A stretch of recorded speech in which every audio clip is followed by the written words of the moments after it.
بسم اللہ الرحمن الرحیم۔ السلام علیکم۔ صحرائی طوفان میں قدرت کا سبق۔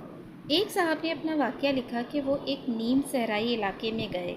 وہ تانگے پر سفر کر رہے تھے، اتنے میں آندھی کے آثار ظاہر ہوئے تو تانگے والے نے اپنا تانگا روک دیا۔ اس نے بتایا کہ اس علاقے میں بڑی ہولناک قسم کی آندھی آتی ہے۔ وہ اتنی تیز ہوتی ہے کہ بڑی بڑی چیزوں کو اڑا کر لے جاتی ہے، اور آثار بتا رہے تھے کہ اس وقت اس قسم کی آندھی آ رہی ہے، اس لیے آپ تانگے سے اتر کر اپنے بچاؤ کی تدبیر کریں۔ آندھی قریب آ گئی تو ہم ایک درخت کی طرف بڑھے تاکہ ہم اس کی آڑ میں پناہ لے سکیں۔ تانگے والے نے ہمیں درخت کی طرف جاتے ہوئے دیکھا تو چیخ پڑا۔ اس نے کہا، آپ درخت کے نیچے ہرگز نہ جائیے، اس آندھی میں بڑے بڑے درخت گر جاتے ہیں، اس لیے اس موقع پر درخت کی پناہ لینا بہت خطرناک ہے۔ اس نے کہا، اس آندھی کے مقابلے میں بچاؤ کی ایک ہی صورت ہے، اور وہ یہ ہے کہ آپ کھلی زمین پر اوندھے ہو کر لیٹ جائیں۔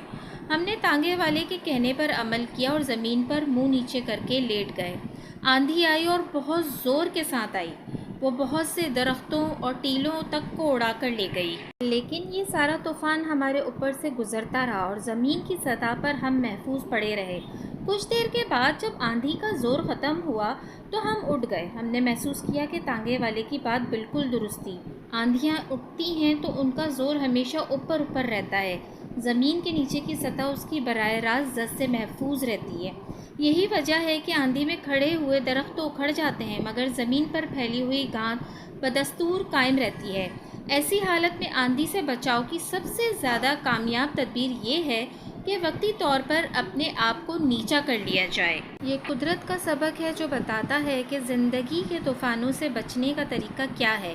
اس کا سادہ طریقہ یہ ہے کہ جب آندھی اٹھے تو وقتی طور پر اپنا جھنڈا نیچا کر لو۔ کوئی شخص اشتعال انگیز بات کہے تو تم اس کی طرف سے اپنے کان بند کر لو۔ کوئی تمہاری دیوار پر کیچڑ پھینک دے تو اس کے اوپر پانی بہا کر اسے صاف کر دو۔ کوئی تمہارے خلاف نعرے بازی کرے تو تم اس کے لیے دعا کرنے میں مصروف ہو جاؤ۔ جزاک اللہ۔ اگر آپ کو میری یہ ویڈیو پسند آئی ہے تو پلیز میرے چینل کو سبسکرائب کرنا نہ بھولیے گا۔